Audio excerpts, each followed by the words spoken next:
你讀呢個。阿梅，你永遠都是娘子詞彙最聽話的後輩，最好的朋友，最聽話的狗。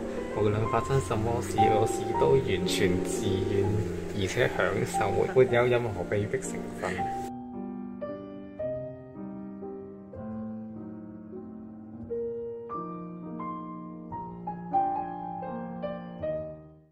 而家幾點啊？而家幾點啊？而家8:23。我哋要去食早餐同埋買檸檬。雖然真係嗌咗杯熱檸水俾我哋可唔可以唔買檸檬拎呢度？早餐要揀一個檸檬，你揀一個啊。OK， 5蚊一粒有啲貴啊。頭先話呢個檸檬5蚊，要問佢 can 翻。一半嘅，要問佢 can 翻一半。要 can 翻2個半。而家要我洗乾淨咗呢個板同埋呢個刀，而家洗檸檬啊！我有洗乾淨啊！咁樣算唔算乾淨啊？唔算。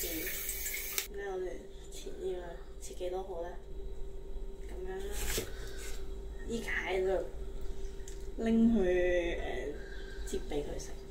而家將嗰個檸檬攞保鮮紙包完，再攞密實袋封住。應該唔會毒死佢啩。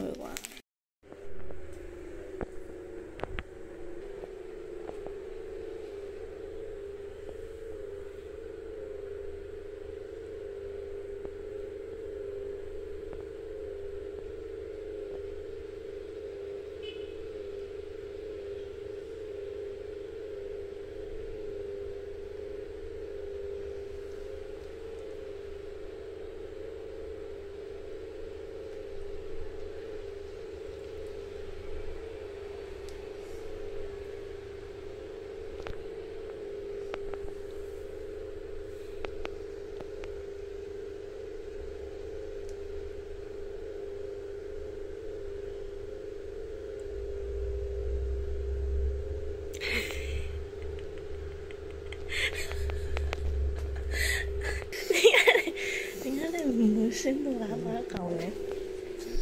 請你食啊！請你食，好唔好食啊？冷落係啊，你可以繼續講你感受。我第一啖我以為係咪發夢，跟住繼續你成日食檸檬係而唔係好酸。佢而家食得津有味。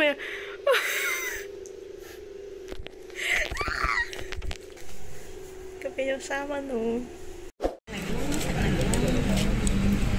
碗麵飯睇食咩？